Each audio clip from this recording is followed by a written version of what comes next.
Hello and welcome to Healthcare Unfiltered by Paras Health. I am Sukshim Sharma, your host for today, as I'm joined by Dr. Prakash Sinha today, who's the Senior Consultant HOD Pulmonology at Paras Health Patna.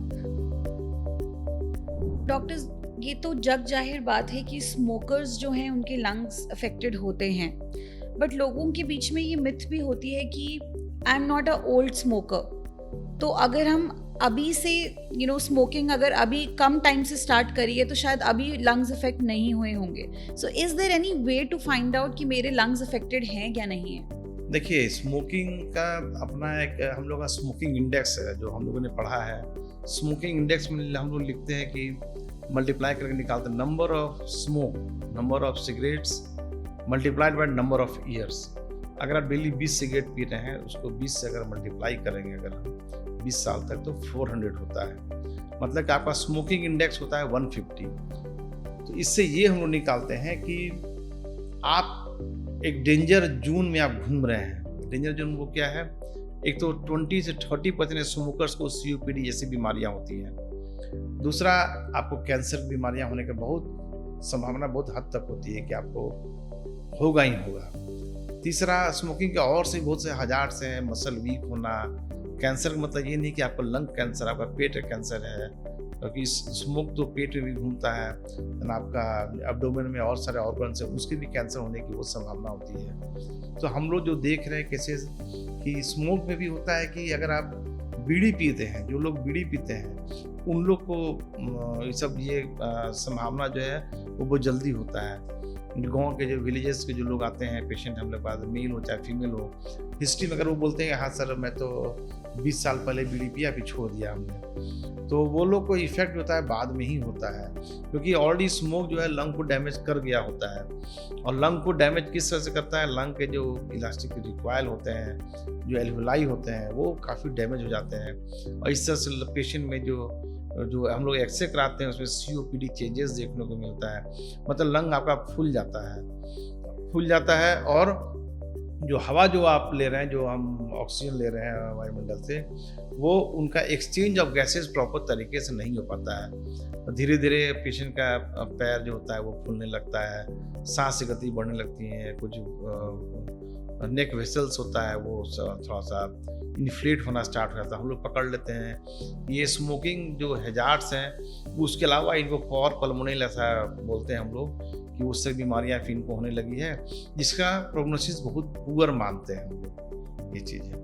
Right. आजकल की generation से ना सिर्फ smoking in the sense using cigarettes but also they are using vapes. So क्या difference है दोनों चीज़ों में, या दोनों में से कुछ कम ज़्यादा इफेक्टिव है, कुछ दोनों में से एक आध जो है वो ज़्यादा लंग्स को डैमेज कर रहा है, या दोनों इक्वली डैमेज कर रहे हैं? देखिए, जिसे आप ई सिगरेट हम लोग बोलते हैं, तो ई सिगरेट और नॉर्मल सिगरेट जो होता है ना, दोनों में अंतर तो है थोड़ा बहुत, ऐसा नहीं कि बहुत ज़्यादा अंतर है। सिगरेट्स में क्या होता है कि आप जो धुआं ले रहे हैं वो एक डायरेक्ट फॉर्म में आप ले रहे हैं, डायरेक्ट स्मोक जा रहा है, और वो जो उसके जो मटेरियल्स हैं, जो फिलअप जो मटेरियल्स होते हैं, उसमें एक तो निकोटीन बहुत हाई अमाउंट में होता है, उसके साथ में 400 केमिकल्स होते हैं जो कि कार्सिनोजेंस होते हैं, प्रोड्यूस करते हैं, कार्सिनोजेंस प्रोड्यूस करते हैं। तो सिगरेट्स तो मोस्ट हार्मफुल है।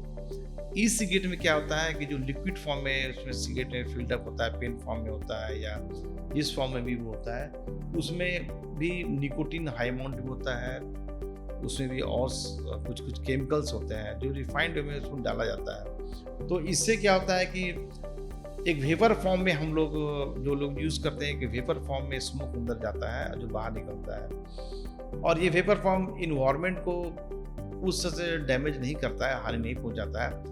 बट निकोटीन जो है वो प्राइमरी आपका जो डैमेजिंग चीज़ है वो निकोटीन है। तो दोनों में इक्वली अमाउंट में निकोटीन रहता है जो कि आपको लंग को भी डैमेज करता है उसी तरह से।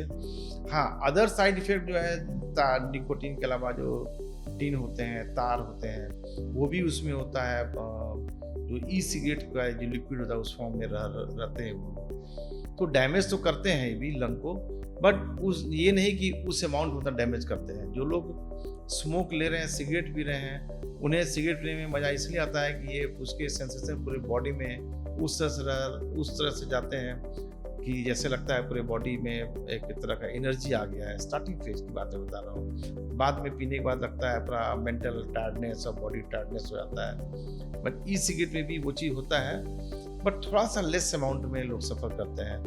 बट लोग लाइक इसलिए नहीं करते हैं कि वो एक डिफरेंट फॉर्म में लोग यूज़ करते हैं उसको, और उससे उस तरह का मज़ा उन लोग को नहीं मिलता है।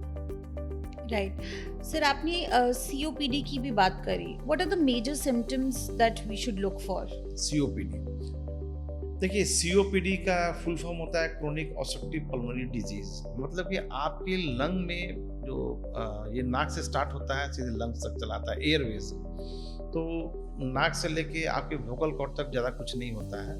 वोकल कॉर्ड के नीचे ट्रैकिया होता है। ट्रैकिया आगे जाकर 2 भाग में डिवाइड होता है, राइट एंड लेफ्ट। मतलब ये राइट पार्ट राइट लंग में जाता है, लेफ्ट पार्ट लेफ्ट लंग में जाता है। और इस ट्रैकिया का नीचे अंदर जाके और भी डिवीजन होता है जिसमें रेस्पिरेटरी ब्रोंक्यूल बोलते हैं, जो सबसे स्मॉलेस्ट पार्ट होता है, जहाँ से गैसेस का डिफ्यूजन होता है, गैसेस एक्सचेंज होता है, जिसको हम लोग एल्वुलाई बोलते हैं।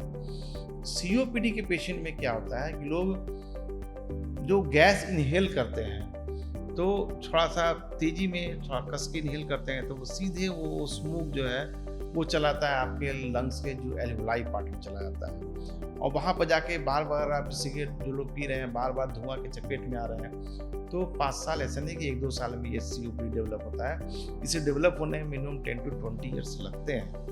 अगर बार बार उस धुआं के चपेट में जा रहे हैं, whether you are smoker, whether you are passive smoker. Passive smoker समझ लीजिए आपकी, अगर एक बंद कमरे में कोई आदमी सिगरेट पी रहा है तो उसके बगल में जो नॉन स्मोकर है वो भी अगर बैठा हुआ है तो वो भी उस धुएं के चपेट में आ रहा है। तो उसे भी स्मोकर्स जो है उन्हें 5 साल में बीमारी हुई, उन्हें 7 साल में बीमारी हुई, एक मानना है। तो इक्वली दोनों लोग इफेक्टेड होते हैं। तो COPD के जो सिम्टम्स होते हैं, सबसे पहला सिम्टम्स होता है इसमें कफ होना। कफ होगा जो 2-3 महीने तक लगातार खांसी होता है इसमें। उसके बाद सांस फूलना, पेशेंट थोड़ा चलेगा तो सांस फूलना, कि मसल काफ़ी फटीक हो जाते हैं। देन स्पूटम, सीलिया का जो बॉडी में रेस्पिरेटरी ट्रैक्ट में जो सीलिया का मूवमेंट होता है वो ऑब्स्ट्रक्ट हो जाता है, वो स्लो हो जाता है, वो डिक्रीज हो जाता है। इस कारण से पेशेंट जो है वो अपने जो स्पूटम को, बलगम को निकाल नहीं पाते हैं बाहर। बार बोले डॉक्टर साहब मेरा लग रहा है अंदर कुछ चिपका हुआ है, तो वो स्पूटम उसमें स्टिक हो जाता है।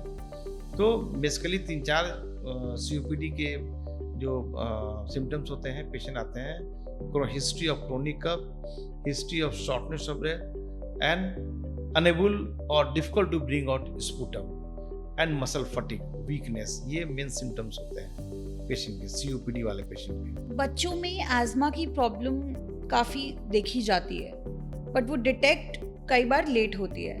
तो क्या पेरेंट्स को प्रिकॉशंस लेने चाहिए, या what are the symptoms that they should look for? देखिए, बच्चों में आज़मा मैंने बताया आपको पहले भी कि जो सबसे मेन कल्पिट होता है वो स्मोक होता है। घर में अगर आप स्मोक जला के अगर आप पूजा पाठ कर रहे हैं, बच्चे गोदी में लेके आप पूजा कर रहे हैं, तो बच्चा थ्रू आउट उस स्मोक की चपेट में होता है। तो इस ये तो है, बच्चों में आजकल देख रहे हैं। दूसरा तीसरा कि अगर आपके घर रोड साइड है तो आपसे रिकरेंट अगर डस्ट पार्टिकल्स आ रहे हैं, स्मोक आ रहे हैं, तो वो भी एक बहुत बड़ा कॉज होता है तो बच्चों में रिकरेंट रेस्पिरेटरी इन्फेक्शन होने का।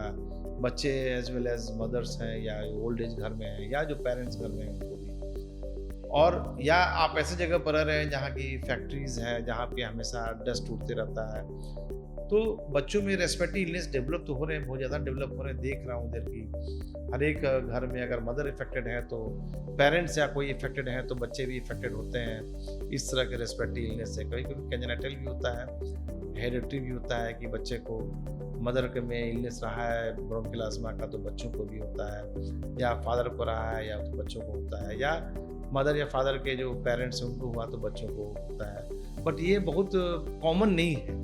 इसके अलावा जो फैक्टर्स जो मैंने बताया वो लोग भी इसमें काफ़ी कंट्रीब्यूट करते हैं बच्चों में रेस्पिरेटरी इलनेस होने के।